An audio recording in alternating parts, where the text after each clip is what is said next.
কয়েক বিচারপতির বিরুদ্ধে তদন্তের নির্দেশনা রাষ্ট্রপতির, আগামী সপ্তাহে কাজ শুরু। যুক্তরাজ্যের টিউলিপের বিলাসবহুল ফ্ল্যাট ২১-এর হাতে এলো ভিডিও চিত্র। হাসিনাকে তলব করবে দুদক, ভারতে গিয়ে জিজ্ঞাসাবাদ করতে চায় বিডিআর তদন্ত কমিশন। উন্নত চিকিৎসার জন্য কাল রাতে লন্ডন যাচ্ছেন খালেদা জিয়া, প্রয়োজনে নেওয়া হবে যুক্তরাষ্ট্রে।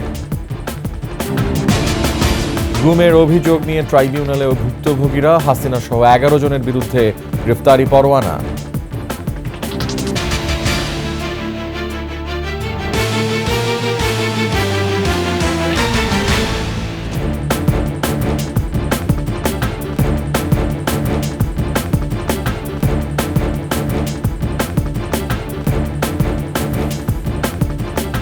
শুনছিলেন সংবাদ শিরোনাম, আমন্ত্রণ রাতের ২১ সংবাদে। সাথে আছি আমি রিয়াজ হাফিজ। দর্শক, ২১ টেলিভিশনের সংবাদ একই সাথে সরাসরি দেখতে পাবেন আমাদের ফেসবুক পেজ www.facebook.com/2124 অনলাইনে। এছাড়া সাবস্ক্রাইব করতে পারেন www.youtube.com/21ETV চ্যানেলে। সংবাদে আরও থাকছে: গণমাধ্যমের কলঙ্কজনক ৬ জানুয়ারি, তারেক রহমানের বক্তব্য সম্প্রচার করায় কারারুদ্ধ হন ২১-এর কর্ণধার আব্দুস সালাম।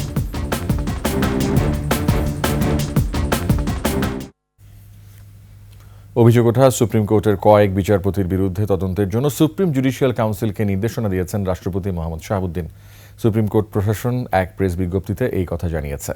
৫ই আগস্টের আগে বিভিন্ন সময় অনিয়ম ও হাসিনা সরকারের দোসর হিসেবে কাজ করার বিষয়ে কয়েকজন বিচারপতির বিষয়ে অভিযোগ পাওয়া যায়। এরকম নিয়ম অনুসারে কয়েকজন বিচারপতির আচরণ বিষয়ক তথ্য রাষ্ট্রপতির কাছে পাঠায় সুপ্রিম জুডিশিয়াল কাউন্সিল। প্রেস বিজ্ঞপ্তিতে বলা হয়, রাষ্ট্রপতি বাংলাদেশ সুপ্রিম কোর্টের কয়েক বিচারপতির বিষয়ে তদন্তের জন্য সুপ্রিম জুডিশিয়াল কাউন্সিলের কাছে নির্দেশনা পাঠিয়েছেন। সে অনুযায়ী আগামী সপ্তাহে তদন্ত শুরু হবে।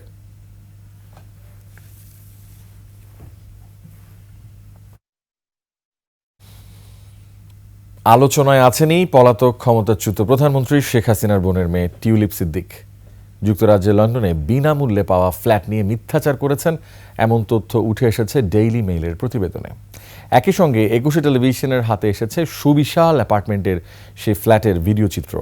৭ লাখ পাউন্ড মূল্যের ফ্ল্যাট উপহারের বিষয়ে মিথ্যা বলেছিলেন টিউলিপ। দাবি করেন এটি তার বাবা মা তাকে কিনে দিয়েছিলেন। তার রয়েছে আরও অনেক সম্পত্তি। লন্ডন থেকে শাহিদ শফিকের তথ্যচিত্রে আফসানা নীলার ডেস্ক রিপোর্ট। লন্ডনের কিংস ক্রসে অবস্থিত এই সুবিশাল অ্যাপার্টমেন্টের ৩য় তলায় যুক্তরাজ্যের ক্ষমতাসীন লেবার পার্টির মন্ত্রী টিউলিপ সিদ্দিকের ফ্ল্যাট। রয়েছে উত্তর লন্ডনের হ্যাম্পস্টেডে আরও একটি ফ্ল্যাট। যদিও তিনি স্বীকার করতে নারাজ, এগুলো সবই উপহার পাওয়া। এসব ফ্ল্যাট উপহার নিয়ে দেশটির রাজনীতিতে তোলপাড় চলছে। ডেইলি মেইলের সবশেষ প্রতিবেদনে বলা হয়েছে, ফ্ল্যাট উপহার নিয়ে মিথ্যা বলেছেন টিউলিপ সিদ্দিক। তার উপর মন্ত্রিত্ব পদত্যাগের চাপ বেড়েছে। রোববার টিউলিপ সিদ্দিককে প্রশ্ন করে ব্রিটিশ সংবাদ মাধ্যম ডেইলি মেল। জানতে চাওয়া হয়, কিংস ক্রস এলাকায় অবস্থিত সুবিশাল অ্যাপার্টমেন্টের ২ শয্যা কক্ষের ফ্ল্যাটটি তিনি তার স্বৈরশাসক খালার সঙ্গে সংশ্লিষ্ট ব্যক্তির কাছ থেকে পেয়েছিলেন কিনা। টিউলিপ জানান, উপহার হিসেবে নন, তার বাবা মা তাকে কিনে দিয়েছিলেন ফ্ল্যাটটি। এমনকি ফ্ল্যাট নিয়ে অভিযোগের বিরুদ্ধে আইনি ব্যবস্থা নেওয়ার হুমকিও দিয়েছিলেন টিউলিপ। তবে এ সপ্তাহে পাল্টে আসে সুর। টিউলিপের ঘনিষ্ঠ সূত্র জানিয়েছে, ভুল বুঝেছিলেন টিউলিপ। তবে তা বোঝার পর দ্রুত সাংবাদিকদের এ বিষয়ে অবহিত করেন। লেবার পার্টির সূত্র নিশ্চিত করে, কৃতজ্ঞতা বোধ থেকে টিউলিপকে ফ্ল্যাটটি দেন আবাসন খাতের এক ডেভেলপার। তবে টিউলিপ এ নিয়ে সরাসরি মন্তব্য করতে রাজি হননি। এদিকে কনজারভেটিভ দল এরই মধ্যে টিউলিপের পদত্যাগ দাবি করেছে। দুর্নীতি দমন বিষয়ক পদের এমপি হয়ে এমন অভিযোগ উদ্বেগজনক জানিয়ে এর ব্যাখ্যা চাওয়া হয়েছে। যুক্তরাজ্যের ভূমি নিবন্ধন সংক্রান্ত নথিতে বলা হয়েছে, ২০০৪ সালে ৩য় তলার এই ফ্ল্যাটের মালিক হন টিউলিপ। তখন তিনি সবেমাত্র লন্ডনের কিংস কলেজ থেকে MA সম্পন্ন করেন। সে সময় তার জ্ঞাত আয় ছিল না। আফসানা নীলা, ডেস্ক রিপোর্ট, ২১ টেলিভিশন। দুর্নীতির অভিযোগ থাকা শেখ হাসিনা সহ পরিবারের অন্যদেরকে আত্মপক্ষ সমর্থনের সুযোগ দিতেই তলব করা হবে দুর্নীতি দমন কমিশনে। তবে হাজির না হলে বিধি অনুযায়ী ব্যবস্থা নেওয়া হবে বলে জানিয়েছেন সংস্থাটির মহাপরিচালক। এদিন ছাগলকাণ্ডে সমালোচিত NBR-এর মতিউর সহ স্ত্রী সন্তানদের বিরুদ্ধে মামলা করেছে দুদক। অবৈধ সম্পদের মামলার জড়িয়েছেন বিগত সরকারের আরও 2 এমপি। এদিকে দুদকের নামের সাথে মিলিয়ে ভুয়া প্রতিষ্ঠান খুলে চাঁদাবাজি করে আসছিল একটি চক্র। তাদের মধ্যে 7 জনকে আটক করা হয়েছে। মফিউর রহমানের রিপোর্ট। দুদকের নাম ভাঙিয়ে চাঁদাবাজি, অতঃপর সংস্থাটির পক্ষ থেকে ভুয়া দুদক বলে গণমাধ্যমকে অবহিত করায় ক্ষিপ্ত হয়ে এসেছিল প্রতিবাদ জানাতে। ফলাফল হাতে নাতে গ্রেপ্তার করা হয় দুর্নীতি নিবারণ সহায়ক সংস্থা নামে দেশের বিভিন্ন স্থানে চাঁদাবাজি করা 3 জনকে। পল্টন থানায় দায়ের করা মামলায় 7 জনকে আসামি করে দুদক বলছে, সরকারি বেসরকারি প্রতিষ্ঠান মিলিয়ে দুদকের নামে অন্তত 200 অভিযান চালিয়ে চাঁদাবাজি করেছে। যে কাজগুলো রাষ্ট্রের গভর্নমেন্ট অফিসাররা করার কথা সেই কাজগুলো আমি করেছি। এটা আপনাকে কে দিয়েছে? নাগরিক দায়িত্ব আপনার হয়, তাহলে পুলিশ কি করবে? পুলিশ নিয়ে দুদক কি করবে? বাংলাদেশে তো এই দুর্নীতি নিবারণ করার জন্য একটা সংস্থা আছে। এটার আইন বিধিগুলো কখনো পড়ে দেখছেন? কেন তাহলে আপনি না পড়ে আপনি কাজ করেন কিভাবে? মেগা প্রকল্পের লুটপাট কিংবা বিদেশে অর্থ পাচার সহ দুর্নীতির নানা অভিযোগ থাকা শেখ হাসিনা সহ তার পরিবারের বিরুদ্ধে অনুসন্ধান করছে দুদক। এমন অবস্থায় বিদেশে থাকা অভিযুক্তদের বিধি মোতাবেক কিভাবে জিজ্ঞাসাবাদ করবে দুদক বলছে, আইন অনুযায়ী সব পদক্ষেপ নেওয়া হবে। এটা হচ্ছে আত্মপক্ষ সমর্থনের একটা সুযোগ। আমরা আমাদের আইনানুগ যে প্রক্রিয়া আছে সেটা অনুসরণ করেই তাদেরকে অবহিত করা হবে তাদের বক্তব্য প্রদানের জন্য, আত্মপক্ষ সমর্থনের সুযোগ নেবার জন্য। কেউ যদি সেই সুযোগ না নেয় তাহলে দুর্নীতি দমন কমিশন আইন অনুযায়ী পরবর্তী ব্যবস্থা গ্রহণ করবে। এদিন ছাগলকাণ্ডে সমালোচিত এনবিআর সাবেক কর্মকর্তা মতিউর রহমান তার প্রথম স্ত্রী ও ছেলেমেয়ের বিরুদ্ধে মামলা করেছে সংস্থাটি। তাদের বিরুদ্ধে অন্তত 125 কোটি টাকার অবৈধ সম্পদের প্রমাণ মিলেছে।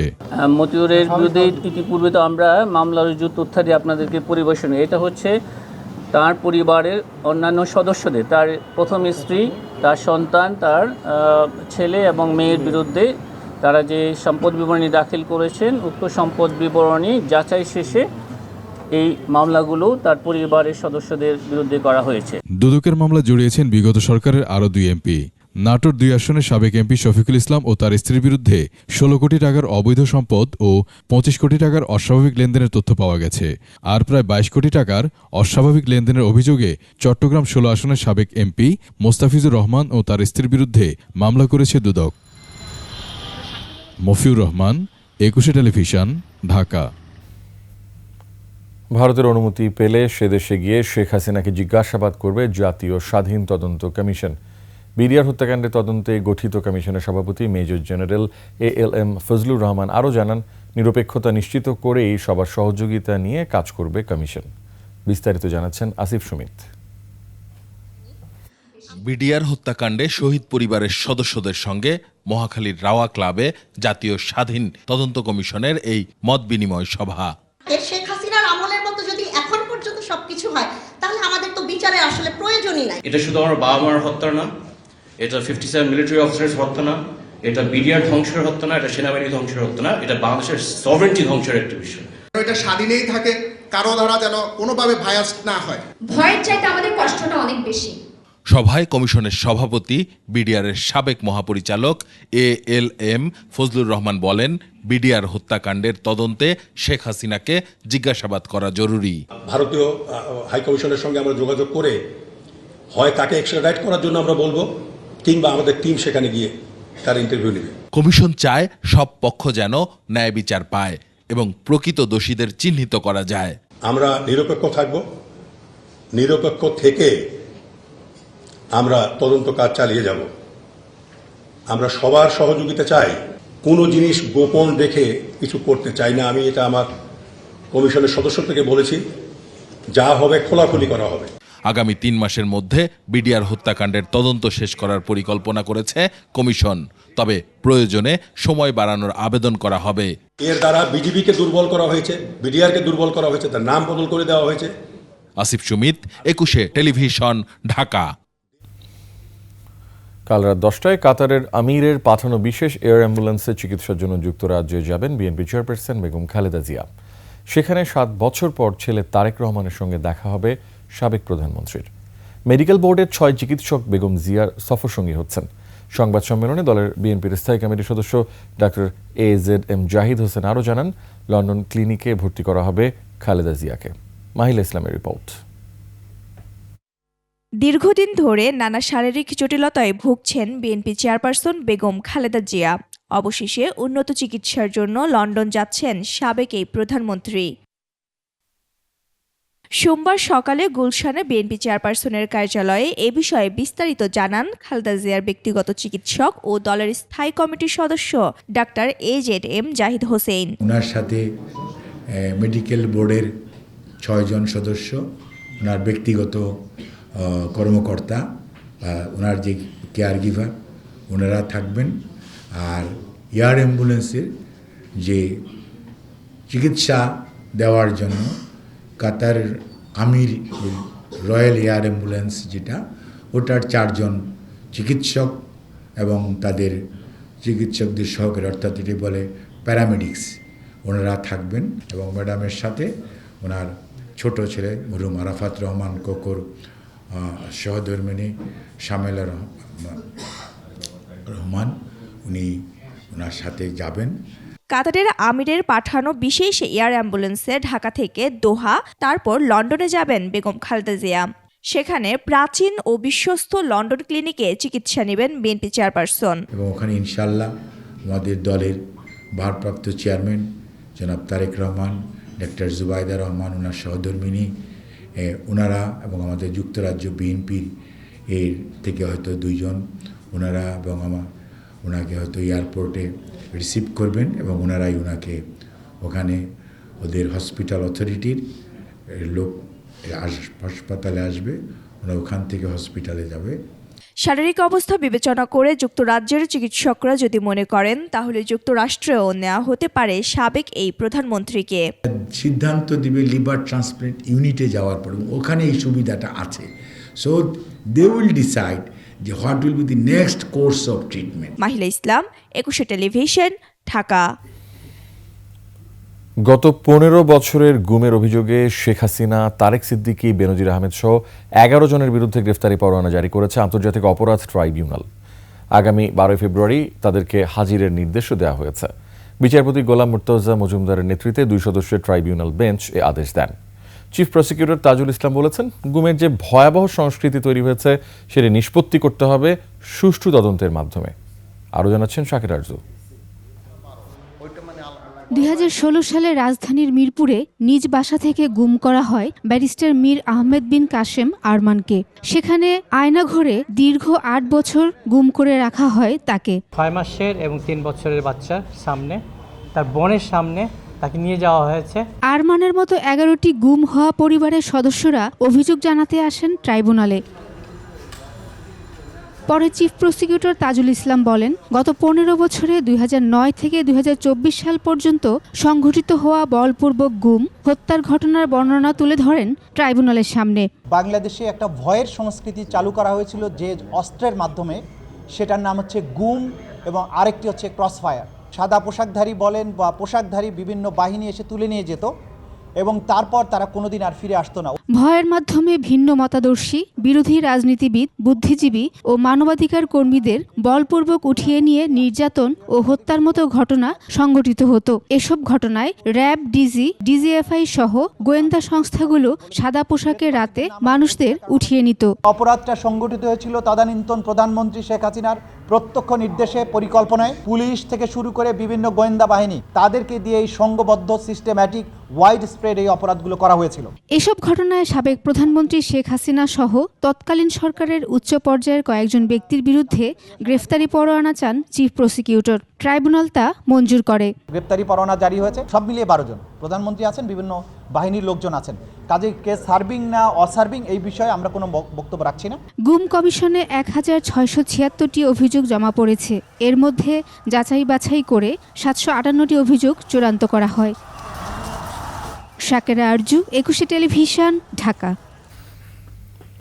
জুলাই আগস্টে মানবতা বিরোধী অপরাধ ও গণহত্যার অভিযোগের 10 মামলায় সাবেক প্রধানমন্ত্রী শেখ হাসিনা সহ পলাতক 52 জন, কারাগারে আছেন 28 জন।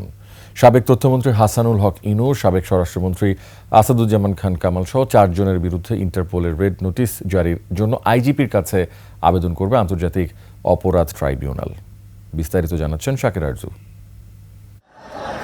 জুলাই আগস্ট গণহত্যা সহ গত 15 বছরে সাবেক প্রধানমন্ত্রী শেখ হাসিনা ও হেভিওয়েট মন্ত্রী এমপিদের বিরুদ্ধে প্রায় 235টি অভিযোগ জমা পড়েছে আন্তর্জাতিক অপরাধ ট্রাইব্যুনাল ও তদন্ত সংস্থায়। এখন পর্যন্ত 10টি মামলা করেছে প্রসিকিউশন। আমরা এখনো পর্যন্ত অ্যাপ্রক্সিমেটলি 80 জনের বিরুদ্ধে ওয়ারেন্ট অফ অ্যারেস্ট ইস্যু করিয়েছে আন্তর্জাতিক অপরাধ ট্রাইব্যুনাল। ওইখান থেকে 28 জন এখন আমাদের আইসিটিবিডি মামলার অধীনে কারাগারে আছেন। তার মধ্যে ক্যাবিনেট মিনিস্টার আছেন, তারপরে পুলিশের টপ অফিসিয়াল আছেন, পুলিশের কিছু নিম্ন পর্যায়ের কর্মকর্তারা আছেন এবং একজন সাবেক সেনা কর্মকর্তা আছে। আওয়ামী সরকারের সাবেক আইনমন্ত্রী আনিসুল হক, সালমান এফ রহমান ও তৌফিক ইলাহি চৌধুরী, রাশেদ খান মেনন, হাসানুল হক ইনু সহ 13 মন্ত্রী, এমপি ও সাবেক বিচারপতি কারাগারে আছেন। এছাড়াও সাবেক সেনা কর্মকর্তা জিয়াউল আহসান সহ 8 পুলিশ কর্মকর্তা গ্রেফতার আছেন। শেখ হাসিনার ক্যাবিনেটে মিনিস্টার ছিল এবং অ্যাজ ওয়েল এস আওয়ামী লীগের পলিসি মেকিংয়ে ভাইটাল রোল প্লে করতে এরকম যারা নেতারা সরাসরি গণহত্যায় ইন্ধন দিয়েছে তাদের জন্য ইন্টারপোলের রেড নোটিশ জারি করার জন্য আমরা প্রসেসে আছি। আমরা নামগুলোর মধ্যে হাসান মাহমুদের নাম বলা যায়, যাদেরগুলো আমরা একেবারে রিলায়েবল সোর্স থেকে আমরা জানতে পারছি, যাদেরকে বিভিন্নভাবে বাংলাদেশের ভূখণ্ডের বাইরে ভিজিবল দেখা যাচ্ছে। এরকম সাবেক স্বরাষ্ট্রমন্ত্রী, তারপরে হাসান মাহমুদ, তাদের জন্য পাঠাচ্ছে। দুজনের জন্য রেডি আছে, আরও কিছু আছে আমরা তদন্ত সাথে বলতে পারছি না এখন। জুলাই আগস্ট গণহত্যা, বিডিআর হত্যাকাণ্ড, শাপলা চত্বর, ধারাবাহিকভাবে চলা গুম ও হত্যার ঘটনা নিয়ে অভিযোগ জমা পড়েছে। সেসব অভিযোগে শেখ হাসিনা সহ আওয়ামী সরকারের প্রভাবশালী মন্ত্রী, এমপি ও সেনা পুলিশ কর্মকর্তা রয়েছেন। নিরপেক্ষ আন্তর্জাতিক মানসম্পন্ন বিচার করতে চাই। শাকেরা আরজু, 21 টেলিভিশন, ঢাকা। জনমুখী সাংবাদিকতা ও বস্তুনিষ্ঠ সংবাদের কারণে বারবার শাসক গোষ্ঠীর রোষানলে পড়ে 21 টেলিভিশন। দেশের গণমাধ্যমের ইতিহাসে কলঙ্কজনক একটি দিন 6 জানুয়ারি। গণতন্ত্র ও বাক স্বাধীনতার সপক্ষে অবস্থান নিয়ে বিএনপির ভারপ্রাপ্ত চেয়ারম্যান তারেক রহমানের বক্তব্য সম্প্রচারের কারণে এদিন কারাবন্দী করা হয় 21 টেলিভিশনের চেয়ারম্যান আব্দুল সালামকে। দখল করা হয় 21 টেলিভিশনও। ফ্যাসিবাদী আওয়ামী সরকার এই ঘটনাকে দৃষ্টান্ত হিসেবে তুলে ধরে দেশের অন্যান্য গণমাধ্যমকেও রাখে নিজের কবজায়। এমনটাই বলছেন গণমাধ্যম ও মানবাধিকার কর্মীরা। মানিক শিকদারের প্রতিবেদন।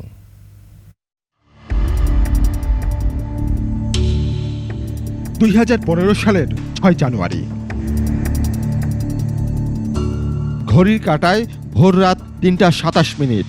দাপ্তরিক কাজ শেষে বাড়ি ফেরার সময় 21 টেলিভিশনের চেয়ারম্যান ও সিইও আব্দুল সালামের গাড়ির পথ রোধ করা হয়। কালো জ্যাকেট ও মুখে মাস্ক পরা অজ্ঞাতনামা 10-12 জনের একটি দল ঘিরে ধরে গাড়ির চারদিক। কিছুক্ষণ বাকবিতণ্ডা, তারপর হাত ধরে টানা হেঁচড়া। 21-এর কর্ণধারকে গাড়ি থেকে বের করতে ব্যর্থ হয় দলটি। একসময় তাদেরই কয়েকজন জোর করে উঠে বসে গাড়িতে। ফিল্মি স্টাইলে অপহরণ করে নিয়ে যায় আব্দুল সালামকে। প্রথমে আয়শা বলছে আমরা ডিবির লোক, ডিবির থেকে আসছি, আপনাকে নিয়ে যাব। রাত পেরিয়ে সকাল হলেও আইন শৃঙ্খলা রক্ষাকারী বাহিনীর কাছ থেকে কোনো তথ্য পাওয়া যাচ্ছিল না তাকে আটক করা হয়েছে কিনা। 21-এর সাংবাদিক, কর্মকর্তা ও পরিবারের সদস্যরা বিভিন্ন জায়গায় খোঁজ করে ব্যর্থ হয়ে একটি সাধারণ ডায়েরি করেন তেজগাঁও থানায়। উদ্দেশ্য ছিল আব্দুল সালামকে গুম করার, কিন্তু সিসি ক্যামেরার ধারণকৃত অপহরণের সেই দৃশ্য 21 টেলিভিশন সহ বিভিন্ন জাতীয় গণমাধ্যমে প্রচার এবং প্রকাশ হলে তাদের সেই অপচেষ্টা ব্যর্থ হয়। অবশেষে আইনশৃঙ্খলা রক্ষাকারী বাহিনীর পক্ষ থেকে জানানো হয় একটি মামলায় তাকে গ্রেফতার করা হয়েছে।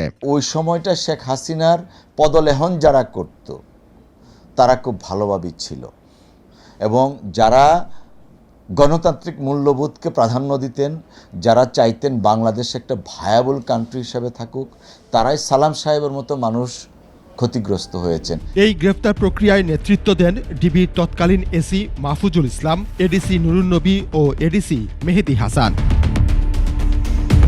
পরে মাহফুজুল ইসলাম কক্সবাজার জেলা পুলিশের এসপি পদে কর্মরত থাকা অবস্থায় সাবেক সংসদ সদস্য ইয়াবা বদির মাদক ব্যবসার সহযোগী ছিলেন বলে অভিযোগ রয়েছে।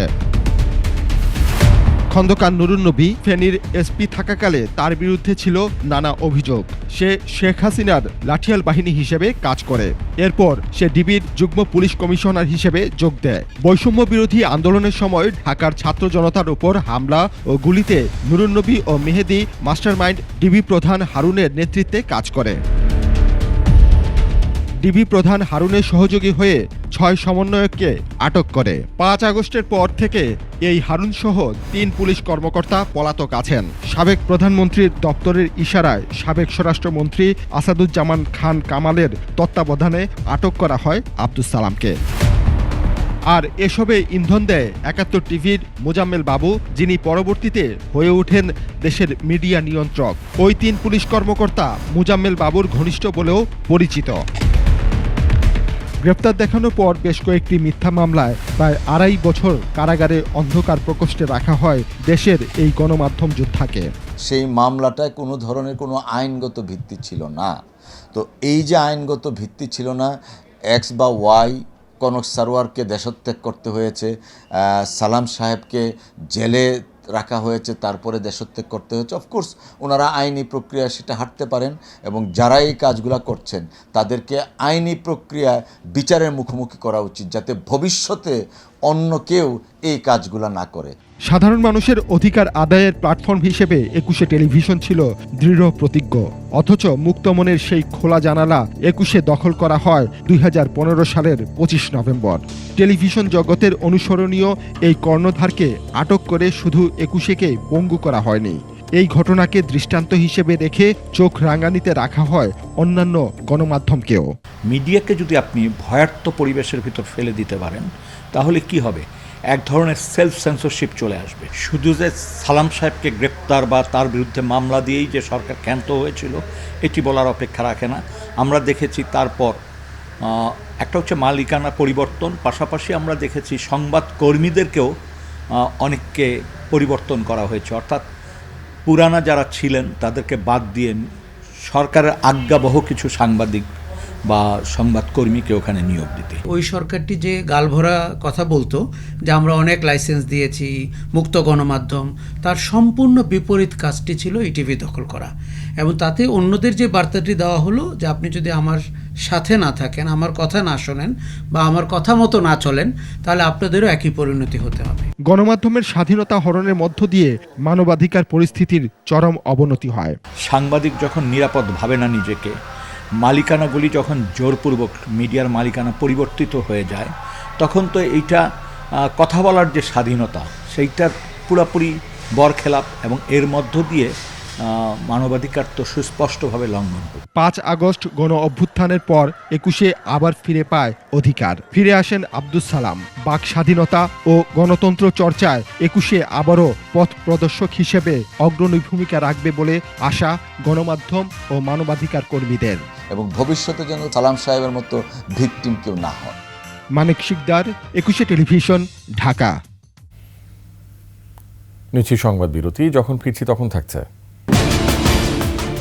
মুক্তিযুদ্ধ মন্ত্রণালয়ের অধীনে হচ্ছে জুলাই গণঅভ্যুত্থান অধিদপ্তর। আবারও আমন্ত্রণ রাতের 21শে সংবাদে।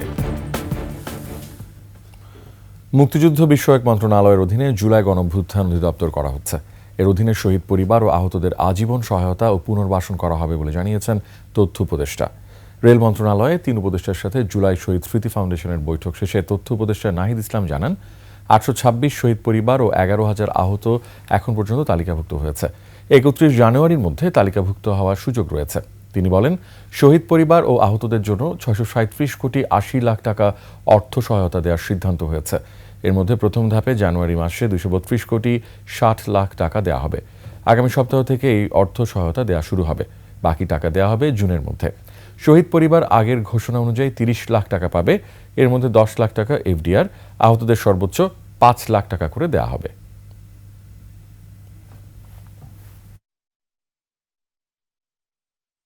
মুক্তিযুদ্ধ বিষয়ক মন্ত্রণালয়ের অধীনে জুলাই গণঅভ্যুত্থান অধিদপ্তর তৈরি হচ্ছে। এটি প্রক্রিয়াধীন আছে।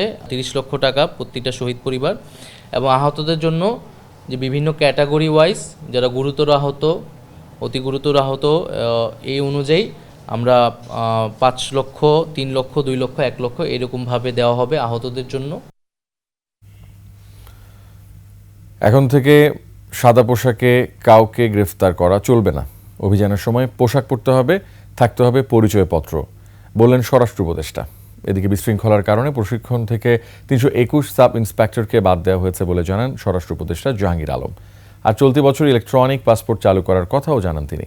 সোমবার আগারগাঁও পাসপোর্ট অফিস এবং ডিবি কার্যালয় পরিদর্শন শেষে এসব তথ্য জানান স্বরাষ্ট্র উপদেষ্টা। সুমাইয়া খানের রিপোর্ট। আওয়ামী লীগ সরকারের 1.5 দশকের শাসন আমলে হত্যা ও গুমের ঘটনা ছিল প্রতিদিনের ঘটনা। আলোচনায় থাকা এই ইস্যু নতুন করে জোরালোভাবে সামনে আসে রাজনৈতিক পট পরিবর্তনের পর গুম কমিশনের অন্তর্বর্তী প্রতিবেদনে। দুপুরে ডিবি কার্যালয়ে যান স্বরাষ্ট্র উপদেষ্টা। আয়নাঘরের বিষয়ে নিজেদের অবস্থান স্পষ্ট করেন তিনি। আয়নাঘর বলতে কোনো কিছু থাকবে না, এখানে কোনো ভাতের হোটেলও থাকবে। আর প্লাস এই ডিবিদের ক্ষেত্রে এইও বলা হয়েছে যে এরা সিভিল ড্রেসে কাউরে অ্যারেস্টও করবে না, তাদের জ্যাকেট অবশ্যই পরিধান করতে হবে, তাদের আইডি কার্ড শো করতে হবে। দেশের সীমান্ত সুরক্ষিত আছে। মিয়ানমার থেকে মাদক চোরাচালান বন্ধে কড়া নজরদারি আছে সরকারের। বর্ডার কিন্তু পুরা আমাদের নিয়ন্ত্রণে আছে। এখানে শুধু এই অপহরণকারী না, ওখানে মাদক চক্র কিন্তু খুব অ্যাক্টিভ। চলমান প্রশিক্ষণ থেকে অব্যাহতি দেয়া 321 ক্যাডেট সাব ইন্সপেক্টরদের নিয়েও কথা বলেন তিনি। শৃঙ্খলাজনিত কারণে বের করছে, এটা একটা প্রমাণ হলো। দেখেন এখন তারা কিন্তু এই বিশৃঙ্খল কাজ করতেছে। এরা যদি শৃঙ্খল হইতো তো তারা তো প্রপারভাবে একটা অ্যাপ্লিকেশন করতে পারতো আইজি সাহেবের কাছে, স্যার আমার তো এটা ঠিক হয় নাই। এর আগে আগারগাঁও পাসপোর্ট অফিস ও বহিরাগমন অধিদপ্তরে যান স্বরাষ্ট্র উপদেষ্টা। এমআরপি পাসপোর্টের যে একটা সমস্যা ছিল, এটা ইনফ্যাক্ট এই পাসপোর্ট ডিপার্টমেন্টের জন্য হয় না, এটা আগের সরকারের একটা সমস্যা, ওইটা এগোঘাড়া এসে চাপ ছিল। কিন্তু এই সমস্যাটা সমাধান হয়ে গেছে। মানে 31শে ডিসেম্বর এই বছরের ভিতরে সব আমরা ইলেকট্রনিক পাসপোর্টের ভিতরে যাব। রোহিঙ্গাদের বিষয়ে সরকারের অবস্থান জানান তিনি। এছাড়াও পুলিশ ভেরিফিকেশন থাকবে কিনা তা নিয়ে বর্তমান পরিচালকের সঙ্গে আলোচনার কথা জানান স্বরাষ্ট্র উপদেষ্টা। পুলিশ ভেরিফিকেশন থাকছে কি থাকছে না, এর ব্যাপারে আমি এখনও বলতে পারবো না। বাট যদি দেখা যায় যে শুধু আমাদের আইডি কার্ডে দিয়ে পারা যায়, তো হয়তো আমরা পুলিশ ভেরিফিকেশন তো উঠাই দিব। রোহিঙ্গার যে সমস্যাটা বললেন, এই জন্য কিন্তু এইটা জিনিসটা উঠানো যাচ্ছে না। লিবিয়ায় আটকে পড়াদের ফিরিয়ে আনতে সরকার কাজ করে যাচ্ছে বলেও জানান স্বরাষ্ট্র উপদেষ্টা। লিবিয়া গিয়ে আটকে আছে, এরা কিন্তু আমাদের বড় সোর্স অফ ইনকাম। এখন ক্ষেত্রে যতটা আমাদের পক্ষে করা সম্ভব আমরা অবশ্যই করব। সুমাইয়া খান, 21 টেলিভিশন, ঢাকা। জাতীয় ও স্থানীয় সরকার নির্বাচন একসঙ্গে করার পক্ষে মত দিয়েছেন স্থানীয় সরকার সংস্কার কমিশনের প্রধান ডক্টর তোফায়েল আহমেদ। এতে খরচ ও সময় দুটোই কমবে বলে মনে করেন তিনি। তবে কমিশনের সুপারিশ থাকবে ধাপে ধাপে নয়, একদিনে ও নির্দলীয়ভাবে স্থানীয় সরকার নির্বাচন আয়োজনের। বিস্তারিত শিউলি শবনমের রিপোর্টে। স্থানীয় সরকারকে শক্তিশালী ও আরও কার্যকর করতে রাজধানীর স্থানীয় সরকার ইনস্টিটিউটে গণমাধ্যম কর্মীদের সাথে মতবিনিময়ে বসে ডক্টর তোফায়েল আহমেদের নেতৃত্বাধীন সংস্কার কমিশন। স্থানীয় সরকার নির্বাচনে না ভোটের বিধান রাখা, নির্দলীয়ভাবে ভোট করা, নারী প্রতিনিধিদের ক্ষমতা বাড়ানো সহ বিভিন্ন প্রস্তাবনা তুলে ধরেন গণমাধ্যম কর্মীরা। সংস্কার কমিশন প্রধান ডক্টর তোফায়েল আহমেদ কথা বলেন স্থানীয় সরকারকে শক্তিশালী করতে আইনি কাঠামো গঠন সহ বিভিন্ন বিষয়ে। লোকাল গভর্নমেন্ট নিজস্ব লোক লাগবে, সেটার জন্য একটা সার্ভিস কাঠামো কি হতে পারে? এটা কি ক্যাডার হতে পারে আলাদা, নাকি এটা নন ক্যাডার একটা আলাদা সার্ভিস কাঠামো হতে পারে? এই বিষয়ে আমরা চিন্তা ভাবনা করছি। স্থানীয় সরকার নির্বাচনে যাতে জনপ্রতিনিধিরা হস্তক্ষেপ করতে না পারে, এই জন্য সুপারিশ করবে কমিশন। এমপিদের এইসব কাজে জড়িত হওয়াটা কন্ট্রাডিক্টরি, তার কাজের সাথে কন্ট্রাডিক্টরি, সেই হিসেবে তারা সংবিধানে এটা অন্তর্ভুক্ত করবেন। তবে আমরাও এখানে বলবো যে লোকাল গভর্নমেন্টের কাজে তাদের হস্তক্ষেপ থাকবে না, থাকা যাবে না। আর তবে কনসালটেশন হতে পারে।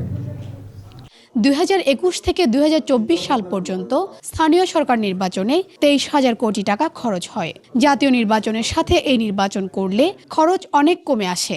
ওখানে তো 2,000 কোটি টাকা খরচ হয়েছে জাতীয় নির্বাচনে, স্থানীয় নির্বাচনে 23,000 কোটি টাকা, 2500 কোটি টাকা খরচ হয়েছে। তো এটা কিন্তু 1,000 কোটি টাকা চলে আসবে। কিন্তু এটা পারবেন কিনা আমি জানি না, সম্ভব কিনা আমি জানি না।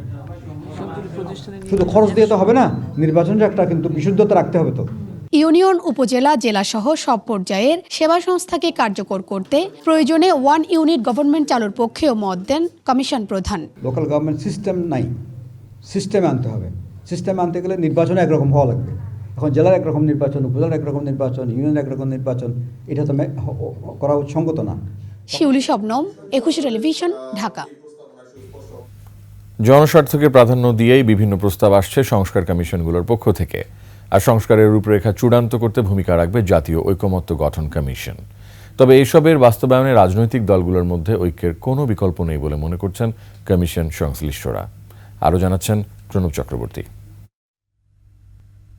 সংস্কার এবং নির্বাচন নিয়ে রাজনৈতিক দলগুলোর সাথে কয়েক দফায় সংলাপ বা আলোচনা করেছেন প্রধান উপদেষ্টা। সংস্কারের জন্য রাজনৈতিক দলগুলোকে একই ছাতার নিচে আনতে জাতীয় ঐকমত্য গঠন কমিশন গঠনের ঘোষণা দিয়েছে সরকার। আর আগামী 15 জানুয়ারির মধ্যে প্রতিবেদন দেবে প্রথম দফায় গঠিত 5 সংস্কার কমিশন। কমিশনগুলোর প্রস্তাবে কি থাকছে তা নিয়ে কৌতূহল আলোচনা সব মহলে। কমিশন সংক্রান্ত আইন, কমিশন সংক্রান্ত সাংবিধানিক অবস্থানটা, কমিশন সংক্রান্ত যে প্রাতিষ্ঠানিক যে অবক্ষয় হয়েছে, প্রাতিষ্ঠানিক যে দুর্বলতা হয়েছে, অভ্যন্তরে যে দুর্নীতি হয়েছে, সেগুলোকে চিহ্নিত করে জবাবদিহিতার জায়গা সৃষ্টি করা। তারপরে এই কমিশনটা কিন্তু তার ভূমিকা পালন করতে পারবে না যতদিন পর্যন্ত না বাংলাদেশের রাজনৈতিক এবং আমলাতান্ত্রিক সংস্কৃতির ইতিবাচক পরিবর্তন আসবে। আর সংবিধান সংস্কার কমিশনের এই সদস্য বলছেন, সংস্কারের রূপরেখা চূড়ান্ত করতে ভূমিকা রাখবে সরকার গঠিত ঐকমত্য কমিশন। আমাদের ক্ষমতার খুবই বেশি এক কেন্দ্রিককরণের কথা বলা হয়েছে। ক্ষমতাকে একটু ছড়িয়ে দেওয়া যায়, সেগুলো আমরা চিন্তা করছি। আমরা মনে করছি আমাদের সাংবিধানিক প্রক্রিয়ায় যে সমস্ত ত্রুটি আছে, আমাদের প্রতিষ্ঠানগুলো যে সমস্ত কারণে কাজ করতে পারছে না, সেগুলো দূর করার জন্য কি ধরনের প্রভিশন আমাদের সংবিধানে থাকা উচিত।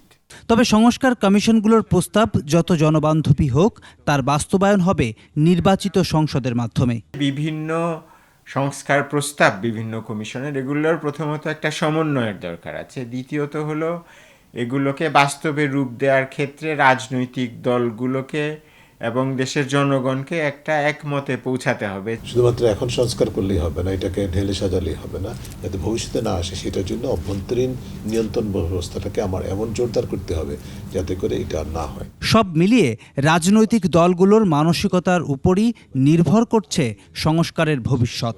সংস্কার উপর ভিত্তি করে একটা পর্যায়ে। প্রণব চক্রবর্তী, 21 টেলিভিশন, ঢাকা। নিচে আরও একটি সংবাদ বিরতি, যখন ফিরছি তখন থাকছে। সমালোচনার মুখে কানাডার প্রধানমন্ত্রীর পদ থেকে ইস্তফার ঘোষণা দিলেন জাস্টিন ট্রুডো। আবারও আমন্ত্রণ রাতের 21 সংবাদে। জুলাই অভ্যুত্থানে শহীদদের রাষ্ট্রীয় স্বীকৃতি, আওয়ামী খুনিদের বিচার সহ জুলাই ঘোষণাপত্রে অন্তর্ভুক্তির জন্য 7 দফা দাবি জানিয়েছে জাতীয় নাগরিক কমিটি ও বৈষম্য বিরোধী ছাত্র আন্দোলন। সন্ধ্যায় এ দাবিতে রাজধানীর বাংলা মোটর দলীয় কার্যালয়ের সামনে থেকে কারওয়ান বাজার এলাকা পর্যন্ত লিফলেট বিতরণ করে সংগঠনগুলো। একই দাবিতে মঙ্গলবার থেকে সারা দেশে একযোগে পালন করা হবে লিফলেট বিতরণ কর্মসূচি। জুলাই শহীদদের রাষ্ট্রীয় স্বীকৃতির সঙ্গে, যার মধ্যে রয়েছে ঘোষণাপত্র, বৈষম্য বিরোধী ছাত্র আন্দোলনের নেতৃত্বে উল্লেখ করা আওয়ামী লীগ ও তার দোসরদের বিচার নিশ্চিত, ফ্যাসিবাদী ব্যবস্থার বিলোপ ও নতুন রাজনৈতিক বন্দোবস্ত। সংগঠনের নেতারা বলেন, শুধুমাত্র একটি সরকারকে ক্ষমতা থেকে সরানোই জুলাই আন্দোলনের মূল উদ্দেশ্য ছিল না, তাই সংসদ নির্বাচনের আগে গণপরিষদের নির্বাচন চান নেতারা।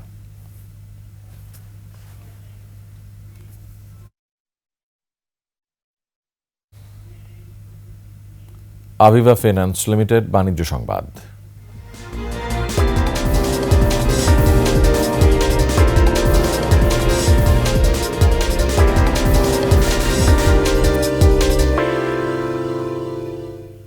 গেল ডিসেম্বরে দেশে খাদ্য মূল্যস্ফীতি কমে 12.92% নেমে এসেছে। আগের মাস নভেম্বরে যা ছিল 13.8%।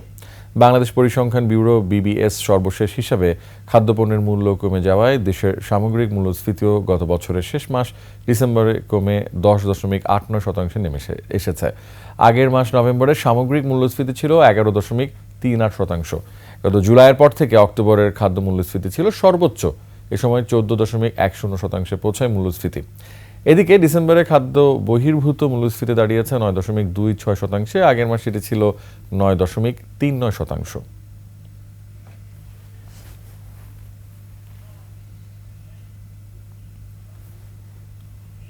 শেষ করছি রাতের 21 সংবাদ, তবে যাবার আগে সংবাদ শিরোনামগুলো আরও একবার।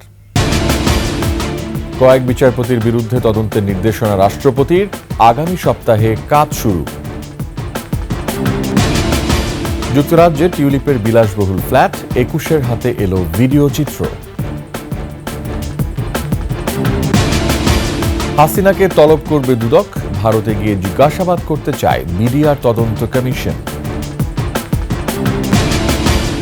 উন্নত চিকিৎসার জন্য কাল রাতে লন্ডন যাচ্ছেন খালেদা জিয়া, প্রয়োজনে নেওয়া হবে যুক্তরাষ্ট্রে। গুমের অভিযোগ নিয়ে ট্রাইব্যুনালে ভুক্তভোগীরা, হাসিনা সহ 11 জনের বিরুদ্ধে গ্রেফতারি পরোয়ানা।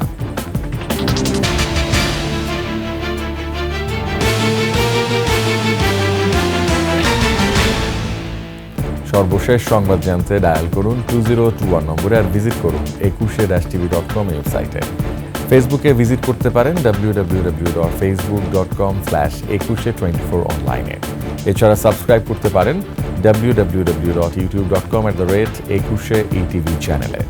এতক্ষণ সঙ্গে থাকার জন্য অসংখ্য ধন্যবাদ। আমাদের পরবর্তী সংবাদ রাত 1টায় দেখার আমন্ত্রণ রইল। 21-এর সাথেই থাকুন। শুভরাত্রি।